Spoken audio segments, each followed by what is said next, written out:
So I know that all of you have a lot to say, so I'm going to be incredibly disciplined and allow myself 3 questions, and then I'm going to hand it over because I don't want us to run out of audience time. So first, I have to say thank you. It's really incredible, and I think that there are so many things it does. So my first point is that I'd love to hear from you about the form of this, the single long shot. Like to go back, document, to be there, and if you think of it as kind of cinema verite, you can think of it as a kind of, it's almost like a nostalgic form here, that you're there and you're documenting something that is so ordinary and so extraordinary, so everyday, yet so symptomatic of all these layers between the system and the life and the dispensary and the moment, and this like cyclical nature of first to in the conversation. So can you talk a little bit about that? You have this is a one-shot film, which is incredible in a sense to start there. Yeah. Well, just to give you a background, I was doing a fellowship that I got from you guys. So thank you, really, which enabled me to go back to Ghevra, which is where I had worked when I was working there. Enabled me to go back to Ghevra and sort of continue to, just look at ways a place settles after it's been resettled. Colony, how it settles, really. So I was using video and sound and just sort of being there and trying to figure out a way to start to look at this again. And it was there for a long time. And it really sort of, so I've been there. So yeah, the thing is, so what I'm trying to say is that it was very spontaneous. But when I actually, it sort of like, it was like a deja vu, which took me back to a moment when I started using the long shot as an observational technique for being in a situation or being anywhere, and actually really practicing many years ago how to actually construct that shot. Not that I was thinking about it there, but it's something that I do often because I feel that at no point could I obviously turn the camera off. And it just so happened that there was at that moment the sound recorder in one hand and the camera in the other hand. And I just literally stepped into a situation which was outside the dispensary actually, where there was the women who were fighting inside were actually outside at the time, like telling me that come and listen to us and see what's going on, and this guy is like whatever. And so literally like I was taken as media, but also not media, because the camera was this big and they've seen me for months. And so I was kind of figuring out what this thing was, like why am I being taken in? And I realized, it's actually talking to a friend of mine, I realized that it was very much about bearing witness to something that was about to unfold. And so that's basically how I went in there. And once I went in there, it took over, and all I actually needed to do was to be present. And this idea of being present and with whatever I had as my tools was basically what happened as a result, yeah. But it's so interesting that you use the idea of presence, right? Mm. Because you're calling it spontaneous, but that spontaneity is only possible because they had seen you for months, because you have such a longer history of engagement with that place, because you're returning. So in a sense, it's also spontaneity that only comes because your own involvement with the place allows you to know a moment when you see it. It comes across in a way that, this question came up in Deepa's film a few days ago, is how can a camera be present at certain moments when it simply should not be there? Right? In the moment of the riot, in the immediacy of it. And every time as audiences, when you feel like you're watching something you shouldn't, and I was so struck in this film by almost it was literally that sort of idealized theoretical notion that a camera can literally just fade away. Because it's not, you didn't get that sense of performance, you didn't get that sense of, so in a sense, can you talk a little bit about how, partly finish, how you think about presence as a filmmaker? this form is also very different from some of your earlier work, which was far less linear, far less narrative-centered, that actually deliberately disrupted narrative. And you said to me yesterday, this is my most narrative film, almost with a sense of wonder at what you had made. And so can you talk a little bit more? I think this speaks beyond your film as well, to how you think about your own presence, the camera's presence, literally the physicality in a very small space. At one point we can't see the face of the doctor because from where you stand, he's shrouded in darkness. And the affect is so powerful. So a little bit about how that came about. Actually it was very, all of it, I don't want to sound like, I had no idea what I was doing, but I did know what I was doing. But I also knew that I was being surprised, at every moment. And there were things that were beyond my control, which is like, I couldn't stand anywhere else. I had to stand there. So as a result, the doctor's face became a certain thing. And I actually didn't think, it took me a while to make this decision that, is this a moment that can actually be presented as a work or a film without, I think the main decision that I took was to not cut, to not edit, to not cut it anywhere. And if it worked, so to speak, it did. If it didn't, it didn't. But I think in terms of this idea of presence, I just want to say that I actually have never met these particular individuals in that sense. I have, so it is not about me actually having a relationship with people. I don't assume that at all in this piece. But it is something, and I think, one is satisfied with questions about what you're doing in a place, what are you, like, what does this mean? What does this act of filming mean? Who am I representing? Am I representing? Am I not representing? What am I doing? It's constantly there, and you have to obviously think about it. You have to think about it. But this was this one day when I was just like, you know what?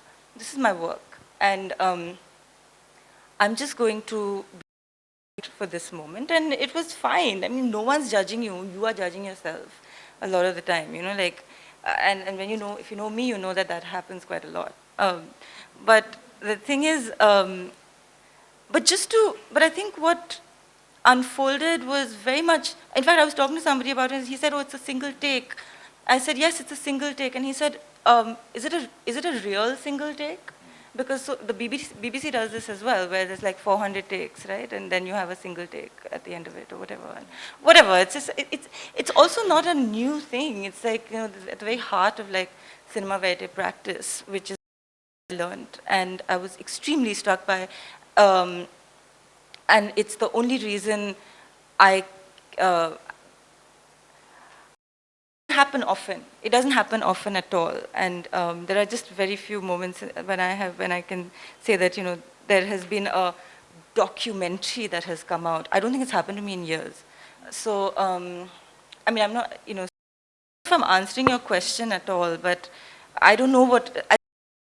Is something that is negotiated in that moment, and but I do know that it would have happened if I hadn't done this for years, and if I hadn't thought about it and thought of like people's films that I had seen. I hadn't thought about it then, but it's something that you come up with for your own way of absolutely seeing. Yeah. Absolutely. Okay. So this is my slightly an invitation for you to sort of just possibly an unfair question, but everyone, which is I also know that so much of your work, the centrality of place is not just Savda-Ghevra, but also the city of Delhi. And in a sense, a lot of what you have done in your own work practice, not just see from outside in, and and that experience of resettlement, that experience of the experience of the construction of the periphery, has in a sense defined Delhi for the last 10 years. Right? And Savda-Ghevra is next to Bhavana. It's next to this series of resettlement colonies that are building the northwest edge of the city. So, if you were to think about Delhi from Savda, if you were to think about a city that you often wonder about, that you are engaged in such a long engagement with, what do you see? In Savda. Exactly. It's like you go to Savda-Ghevra and every block is from somewhere else in the city, and every narrative is of that place. there is no narrative yet of Savda-Ghevra, of this resettlement colony. Savda-Ghevra, two villages that this place is close to, has been made. But I've started filming there, and not filming, I started to take photographs. Yeah, filming also. When the land was, before the land was parceled out, I remember we went from Ankur and Sarai to document that moment of the bulldozer. So actually, it was great because um, to see this happen, but then what is also really interesting is that no one is talking about, people are talking about Savda-Ghevra in a certain way. हाँ ये नहीं है, वो नहीं है, ये होता है, वो colony हो गए, JJ colony नहीं है. मतलब there's a huge difference between a resettlement colony, a JJ colony, and these are very, very sort of subtle differences, which is why everyone's so upset, because a certain idea of self-esteem and dignity has been, for that moment, and it's happening constantly. Anyway, so what I'm saying is that the actual narratives are of Delhi, of all these places. Every place is Lakshmi Nagar, Nangla Machi, Palam, LNJ. Not LNJP hasn't gone there yet. Yeah, there hasn't come. It hasn't been broken yet. But I mean, just all of these other places in Delhi's.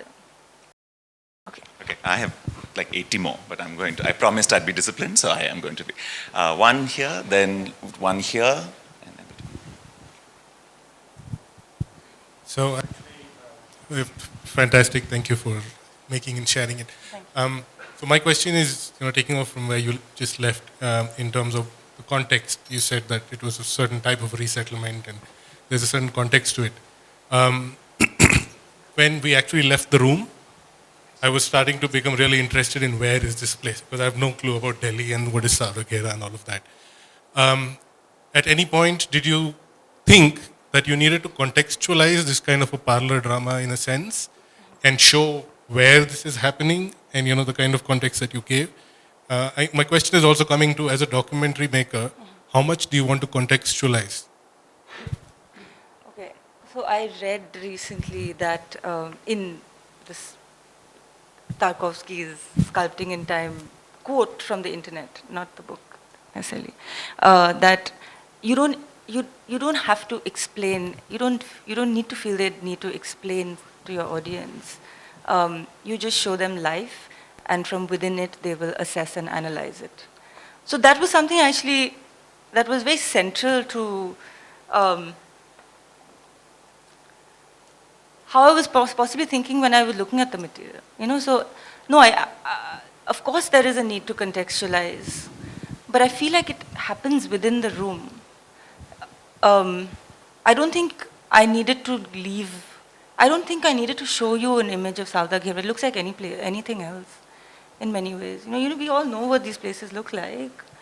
And I think what actually happened in that room provided everything for me, and hopefully for you. Not everything, but I don't know. Thanks, Priya. I found the film very disturbing because it's simmering with claustrophobic. Right? I mean, so the predominant kind of affect that you have is really of being in this space that you want to jostle out of by pushing people away. There is the spectral presence of Delhi, and all of this is really the pressure cooker in which the tension is, kind of just going to burst out. So I want to link this to a word that you kept using, and the word is unfold.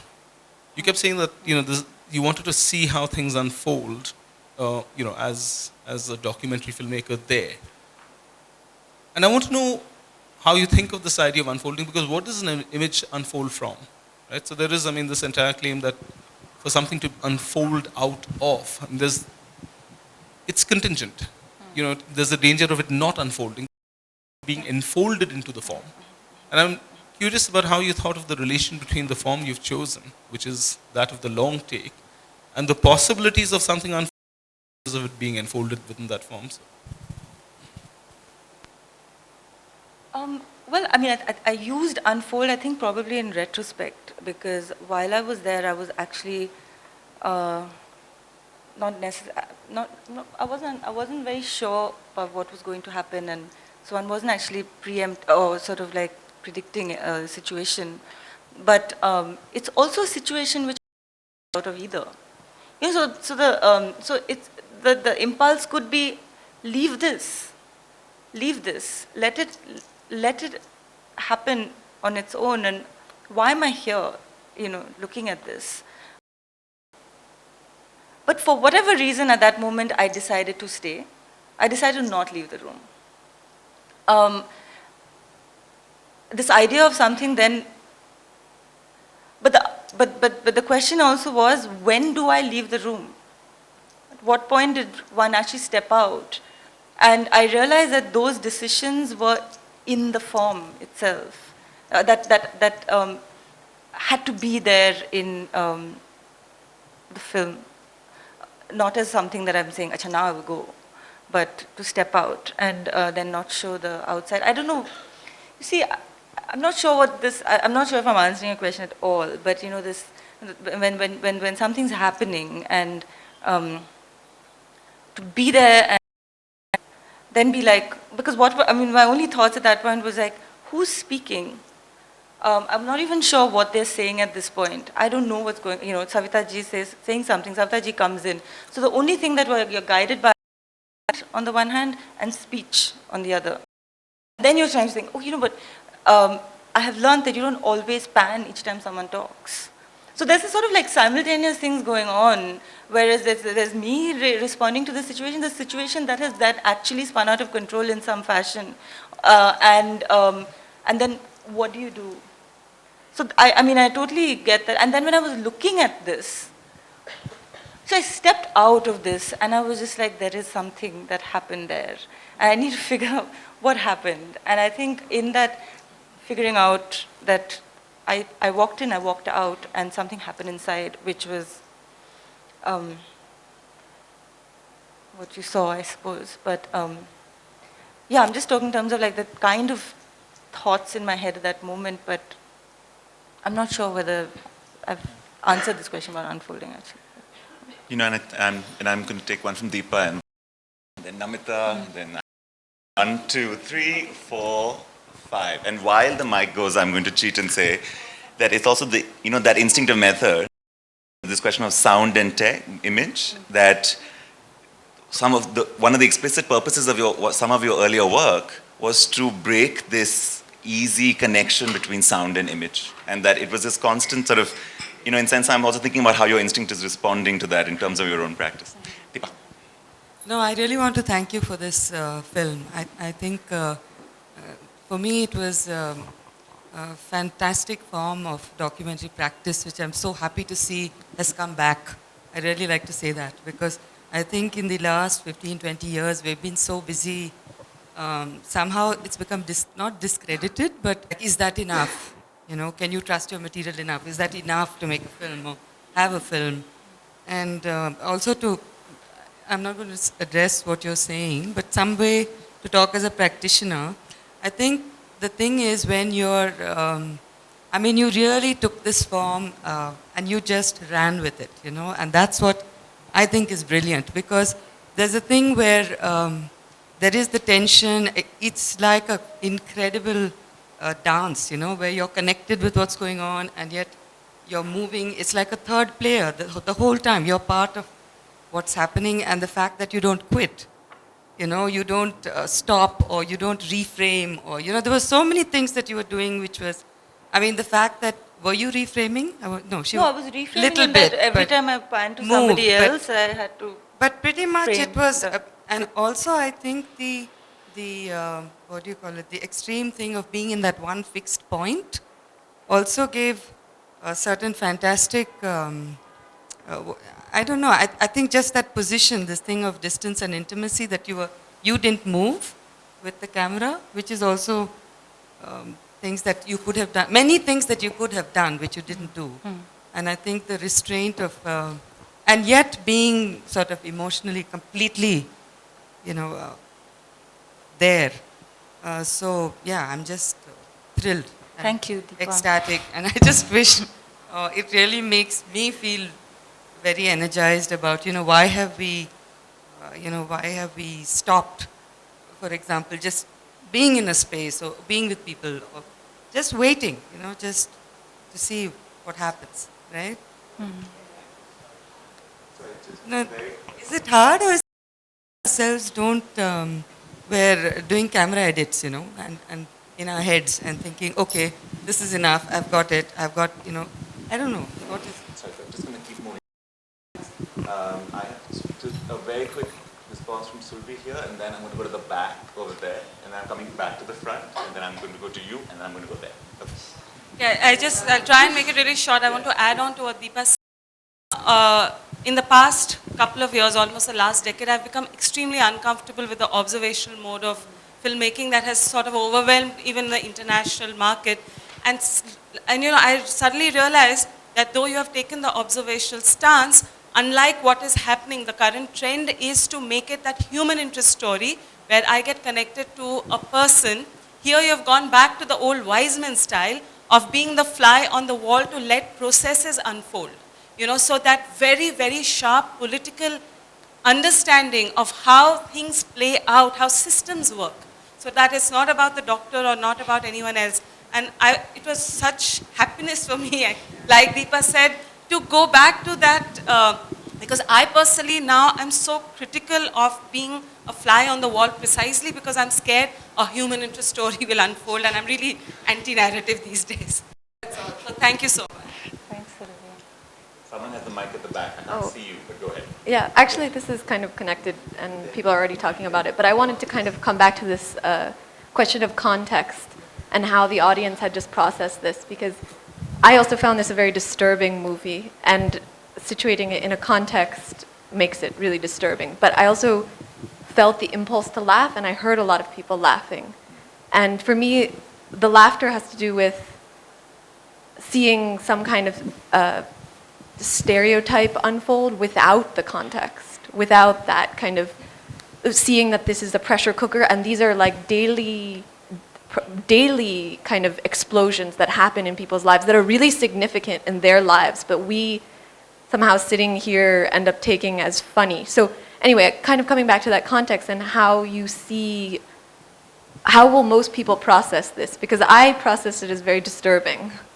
And yeah. No, I'm really curious to know how this is going to be seen actually, because this is like, I should say that this is the first time I'm showing it in front of an audience where I am here, I am there.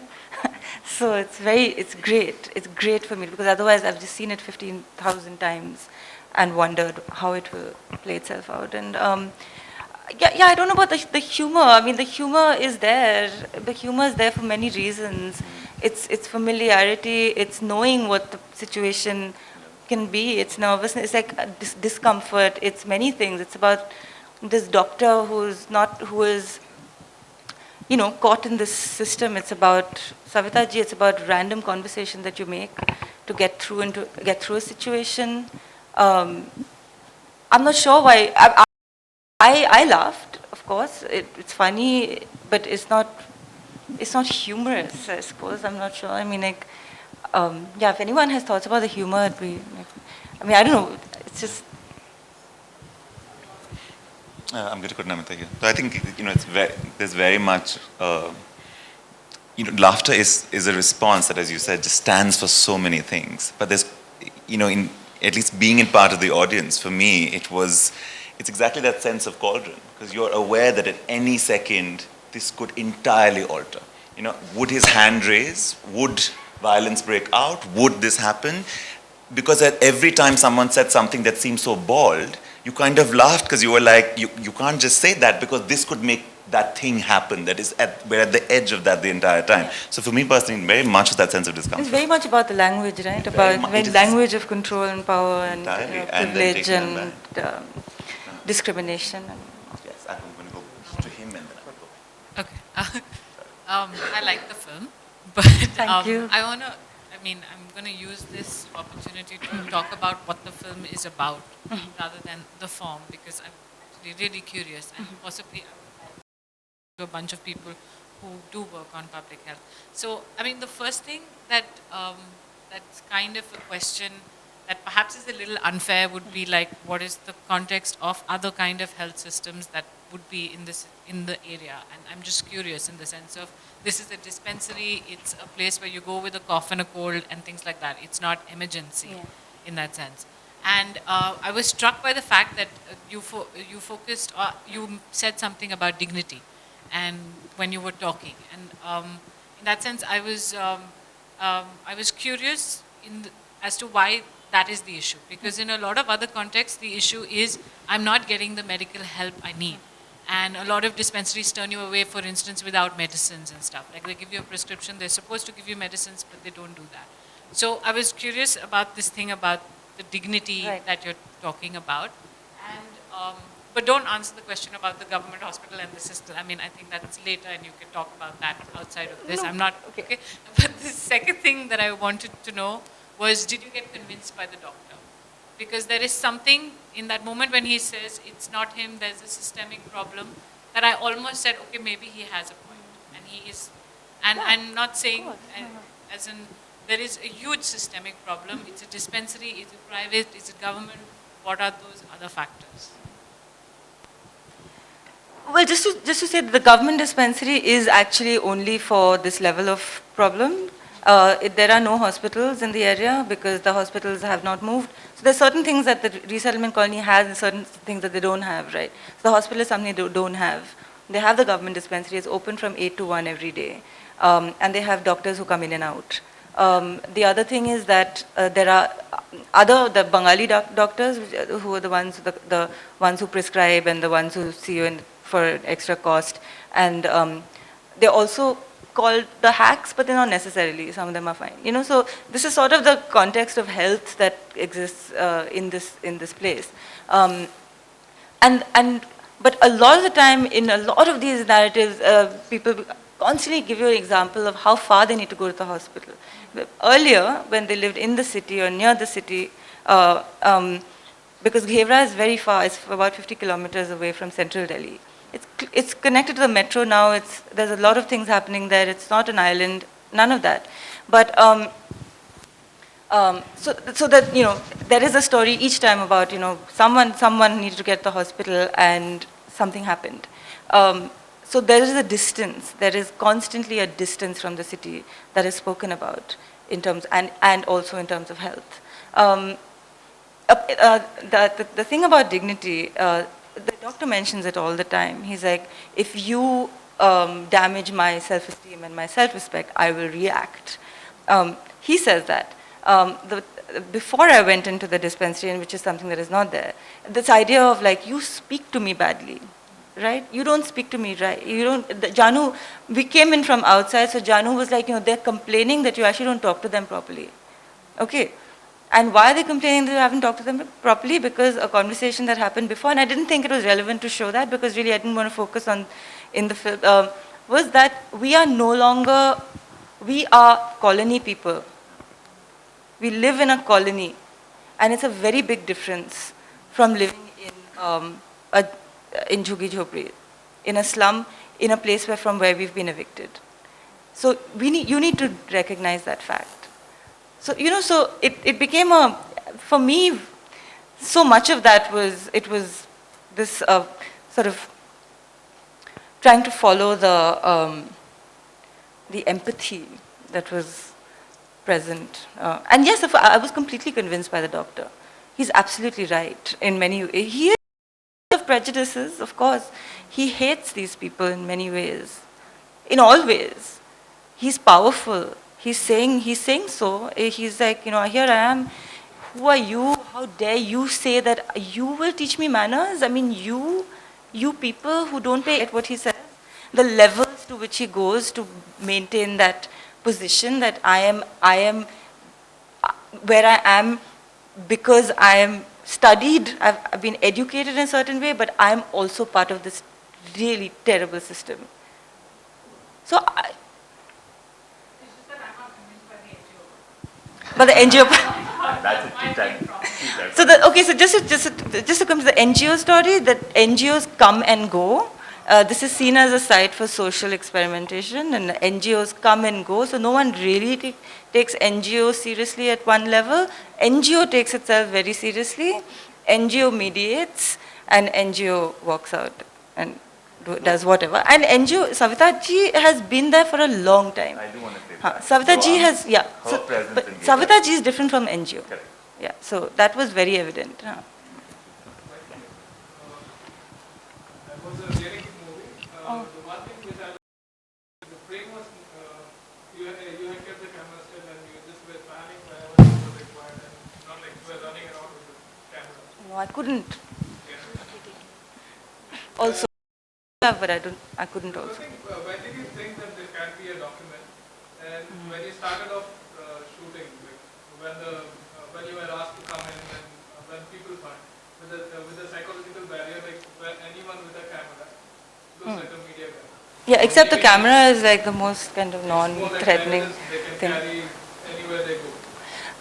Yeah, well, this is, Second thing right, was, right. You were a mute spectator all throughout. You were just letting things go and then when whatever was going to happen. At any point, did you think that you would come up with your own relative experience or relative explanation to certain people, either Savita or Savita ji or the doctor? Did you ever, while shooting, did you just think it as a document or you thought like, you also get involved? Yeah, I asked about the contract. I think I spoke about the contract, but sorry. So the first thing you asked was the camera, right? So this is the thing, right? I've been there I've been there in Ghevra since 2006 to 2009, and then again from 2013 through 14. Meaning, so people are kind of in a sense, used to this randomness of someone. But they also, people are coming in with cameras constantly. You hate, there is a tension between someone who comes in with a camera. Everyone's saying things which are actually true. You will take this and you will show this somewhere else. You will take this and you will show this international, matlab bahar desh mein dikhaoge. It's true. But that's a different set of things that we have to maybe question. I don't know. But there I was, yes, and I was asked by them to come in because I happened to step out of the bus into the dispensary right next to the bus stop, into this situation which was like, it was happening, and I went, first we were outside, so like I said, this idea of like you're witnessing something, so please witness it, because there is also belief that, if it is recorded, it has happened. It has happened. You can't take that away, because so much of this goes unrecorded. So much of this goes into like some place where you can't access it, right? And you can cry yourself hoarse talking about your problems, right? And really, nothing really shifts, does it? So there is, I don't know what it is. I'm not saying that, there is an expectation that something will happen because of this film. I'm not sure. I don't think people are thinking at that level either. No one is saying, you will do something for me, you will take this out somewhere. That expectation is not there. It is something that we are burdened with when we go in there. I realized many things while I was there. And the other thing is, in the situation, no, I didn't think there was any, what could I have said? Other than say what kind of contract, because he was rattling off these contracts, I was actually very interested in what these contracts were, with who, and that's, I think, the extent of what I could have. I could not have at any moment stopped Savita ji from saying something, or the doctor from saying something, or Shakila from saying and from fighting and taking that through. So, I mean, I don't think I could have actually, and I had no desire to. Yeah. Sorry, guys, I've got two people and I have to close. Go ahead. Okay, but then I have one person. Yeah. It's extremely eloquent what I saw. It's very eloquent, yeah, and I mean very, very beautifully expressed. But it's bringing me to mind certain difficulties I have as a filmmaker not to make much work myself. And I realize that therefore I'm probably responding primarily as audience. that I do feel very disconcerted by the brevity of the, it's a piece for me, yeah, because when it is just this isolated shot, and extremely eloquent, it talks of many things. When it goes away, what I fear is that then I'm left with the gallery wall. And that is what's... So this is, I mean, as someone who wants to make films, I understand this as my own difficulty also, that I'm unable to sustain.